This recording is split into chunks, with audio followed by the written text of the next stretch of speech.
خدایا نیولې دي دوی من دونه ما سوا د الله تبارک وتعالى نه الهتن خدایان دوی د الله تبارک وتعالى نه ما سوا نور معبودان نور خدایان نیولې دي او د هغې عبادت کوي. الله فرمایي قل ورته وایه پیغمبره هاتو راوړئ تاسو برهانکم خپل دلیل ستاسو په دې خپل شرک باندې چې تاسو کوم شرک کوئ او د الله تبارک وتعالى سره خلق شریک کوئ یا فرشتې یا بل په هغې باندې دلیل راوړئ چې یاره دا کار مونږ صحیح کوو دا صحیح دی. نو که دا خبر ستاسو صحیح په دې شرک باندې دلیل راوړئ ستاسو سره که چېرې موجود وي. والله فرمایي هذا ذکر من معي هذا دا قرآن مجید یادوي ذکر دا ذکر دی وعظ دی نصیحت دی او یا شرافت دی. من معي من دا هغه چا معي چې کوم زما سره دی او زما ملګری دی یعنی زما د امتیانو نه. په دې کې بیا تفسیر ذخیرة الجنان ذکر کړی دی چې دې نه مراد چې کوم د نبی علیه السلام سره به هر ټیم موجود و ابو بکر رضی الله تعالی عنه عثمان رضی الله تعالی عنه علی رضی الله تعالی عنه او دغه شان دي عمر رضی الله تبارک وتعالی عنه دا کسان یادوي چې دا د نبی علیه السلام سره به هر ټیم هغه موجود و دغه ذکر کوي. دلته الله تبارک وتعالی دا ذکر کوي چې هذا ذکر من معي دا ذکر دی نصیحت دی من معي دا هغه چا چې کوم نبی علیه السلام فرمایي من دا هغه چا معي چې کوم زما سره دی زما د امتیانو نه. وذکر من قبلی او دا ذکر دی وعظ دی نصیحت دی من دا هغه چا قبلی چې کوم مخکې زمانه او زمانه چې کوم مخکې او دا د هغوی لپاره هم نصیحت دی وعظ دی او دا کوم چې زما سره دی د هغوی لپاره هم دا وعظ نصیحت دی او شرافت دی. الله فرمای بل اکثرهم بلکې اکثر د دوی نه لا يعلمون الحق نفي جني حق نه پېژني او نه پوهېږي په حق باندې. الله فرمای فهم معرضون دوی اعراض کوونکي دي د حق نه د توحید نه د الله د یووالي نه مخ ګرځونکي دي. والله فرمای وما ارسلنا من ندی لګلی من قبلک استانه مخکې پیغمبره من رسول هیڅ یو پیغمبر هیڅ یو رسول الا نوحي الیه.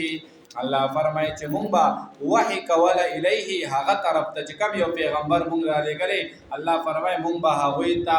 وحی کوله او وحی ویل کېږي پټې اشارې ته جلتۍ سره اشارې ته ویل کېږي او په اصطلاح کې ویل کېږي وحی د الله تبارک وتعالی احکامات د فرشتې په ذریعہ په واسطه باندې په پیغمبر باندې چې کوم نازلېږي دې ته هغه وحی وایي. او وحی بیا دوه قسمونه دي. یو وحی هغه ده چې هغې ته مطلوع وایي د هغې تلاوت کېږي یعنی قرآن مجید چې په مانځه کې د هغې تلاوت کېږي. او دویم قسم د وحی هغه ده چې هغې ته وایي وحی غیر مطلوع چې د هغې تلاوت په مانځه کې نه کېږي لکه احادیث مبارکه د نبی علیه السلام چې د هغې تلاوت نه کېږي او یو هغه دی چې د هغې تلاوت کېږي. نو دا دوه قسمونه ده د وحی شوه او د وحی صورتونه درې ذکر کړي. قرآن مجید سوره شورا کې یو آیات دی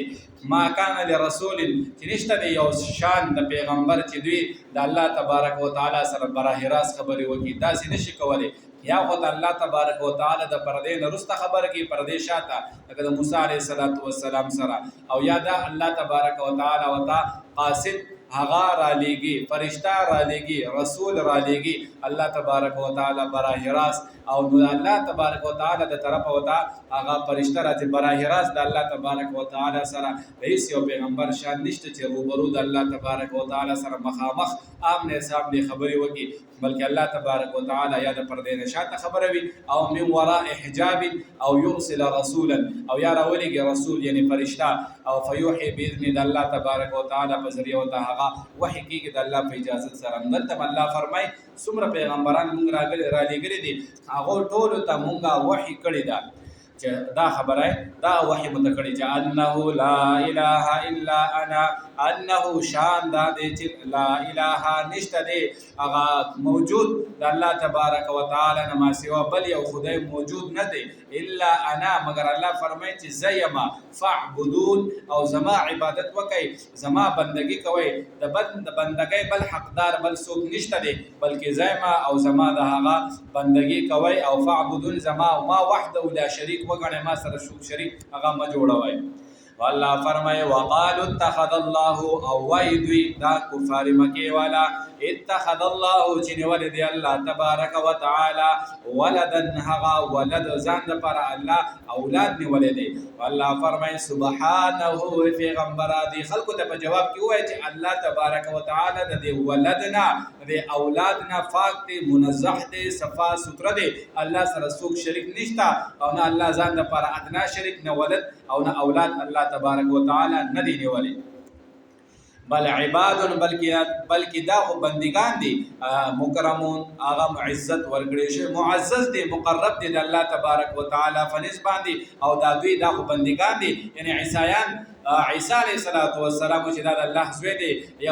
یهودیان عزیر علیه السلام دي چې دا د الله زوی دی الله فرمایي دا د الله تبارک وتعالى نبیان دي پیغمبران دي او دا مقرب خلق دي عزتمن معزز عزت د دې کړی شوی دی عزت ورکړی شوی دا کسان دي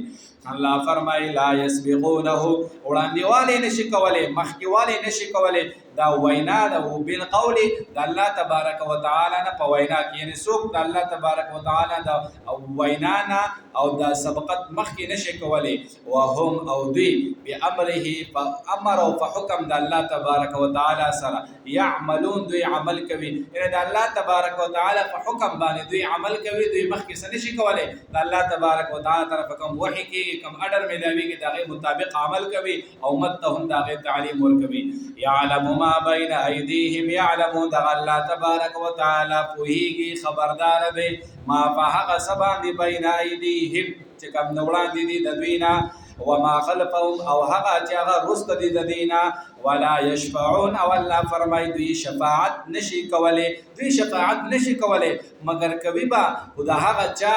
چې کم خلکو ته اجازت میلاو شي او یا دوی به د هغه چا شفاعت کوي چې د کم خلکو نه الله تبارک وتعالى راضي وي او خوشاله وي والله به خوشاله او راضي د چا نه دی د هغه چا نه چې چا کلمات طیبه ویلي وي او الله دا غوي نه راضي وي نو د پیغمبران عام مؤمنان مسلمانان قاریان مجاهدین حجیان هر یو سړی قاری حفظ والا ناظری والا نغشان دی مجاهد عجز عالم دا ټول با دا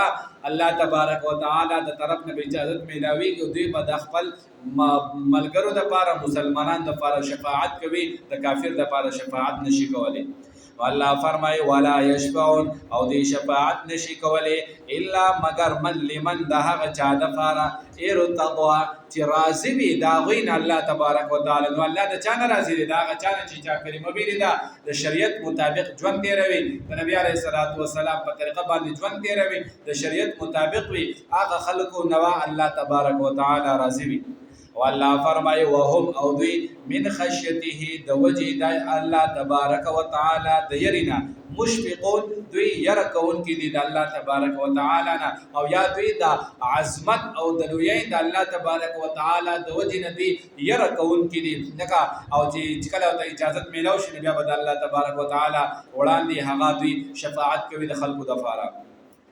او الله فرمای ومن او هغه چا یقول چې وی ویل منهم د دوینا چې انی الہ چې بشکا ز معبود یم الہ یم معبود یم خدای یم من دونه سوا د الله تبارک وتعالى نسوک دا خبرې کوي چې رمونګه ځکه څنګه چې فرعون هغه دعوه کړي و د خدای چې ز رب یم استاسو قران ذکر کړي انا ربکم الاعلى والله فرمای چې چا وې د دوی نه چاغه چې ز الہ یم د الله نه ما سوا معبود یم والله فرمای فذلک پس دغه سړی نجزیه مون سزا ورکو دغه سړی لا دغه تن لا جهنم سزا ورکو دغه زی ټکانا جهنم دی او الله فرمای کذالک هم دغرنگی نجزی الظالمین مون سزا ورکو ظالمانو ته چې ظالمانو سه هغه جهنم دی او قران بار ذکر کړي په دې سپاره کې چې الله تبارک وتعالى د شرک نه علاوه هر چا د جو غاړي دغه ټول ګناهونه معاف کوي لیکن صرف یو شرک چې الله تبارک وتعالى دا چاته نه معاف